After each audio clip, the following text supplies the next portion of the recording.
Kisah ini berlaku pada tahun 2017. Pasangan pengantin baru, Wani dan suaminya, tinggal di rumah yang diduduki Wani sejak bujang. Januari tahun berikutnya, tragedi menimpa. Wani tiba-tiba sakit perut yang teramat sangat. Macam rahim dia disentap-sentap, diikuti dengan pendarahan. Bila ke hospital, ujian air kencing sahkan Wani mengandung. Tapi bila doktor scan, rahim Wani kosong. Doktor tak nampak janin. Seminggu lepas tu, Wani keguguran. Apa yang Wani tak tahu, kehilangan anak tu hanyalah permulaan kepada gangguan yang lebih dahsyat di rumah mereka. Sejak keguguran tu, rumah Wani jadi panas. Barang dapur selalu beralih, pinggan mangkuk disorok. Satu hari, masa Wani tengah goreng ikan, dia dengar suara lelaki berdehem kuat kat belakang dia. Wani lari depan tanya suami, tapi suami dia diam je tengok TV. Bila Wani masuk balik dapur, sudip yang tadi ada dalam kuali tiba-tiba dah beralih masuk dalam sinki. Minyak masih panas, tapi siapa yang alihkan sudip tu dalam masa beberapa saat? Gangguan makin menjadi-jadi. Pagi tu nak pergi kerja, kunci kereta hilang.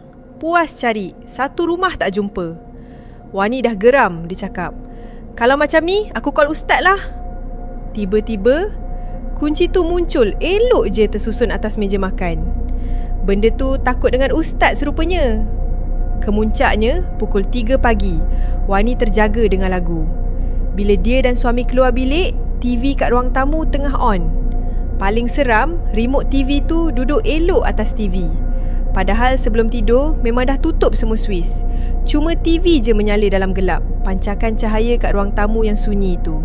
Tak tahan diganggu, Wani dan suami jumpa seorang ustaz. Ayat pertama ustaz tu buat diorang tersentak. "Masalah rumah awak ni kecil je. Masalah diri awak yang besar." Rupa-rupanya, Wani terkena sihir tali hitam. Ada orang dengki yang ikat rahim Wani secara gaib supaya dia tak boleh mengandung, atau kalau lekat pun, anak tu akan gugur. Masa berubat, memori Wani terbuka satu persatu. Dia teringat jiran sebelah rumah dia, seorang makcik tua umur 60-an, bekas bidan kampung. Wani ingat balik. Seminggu sebelum dia keguguran, makcik jiran tu pernah minta tolong Wani buat kerja sikit. Lepas selesai, makcik tu tepuk perut Wani 2 kali. Kononnya dia doa, semoga cepat dapat anak. Masa tu Wani tak tahu dia dah mengandung. Rupanya tepukan tu bukan doa, tapi suapan.